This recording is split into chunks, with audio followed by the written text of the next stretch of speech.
معمر قال حدثنا عبد الوارث عن عبد العزيز بن صهيب عن أنس بن مالك رضي الله عنه قال دخل النبي صلى الله عليه وسلم فإذا حبل ممدود بين الساريتين فقال ما هذا الحبل؟ قالوا هذا حبل لزينب فإذا فترت تعلقت. فقال النبي صلى الله عليه وسلم لا، حلوه ليصلي أحدكم نشاطه فإذا فتر فليقعد।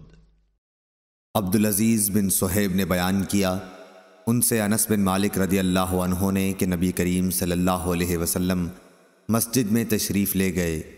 आपकी नज़र एक रस्सी पर पड़ी, दो सुतूनों के दरमियान तनी हुई थी। दरियाफ़्त फरमाया कि ये रस्सी कैसी है? लोगों ने अर्ज़ की कि ये हज़रत ज़ैनब रदी अल्लाह अन्हा ने बांधी है। जब वो नमाज में खड़ी खड़ी थक जाती हैं तो इससे लटकी रहती हैं।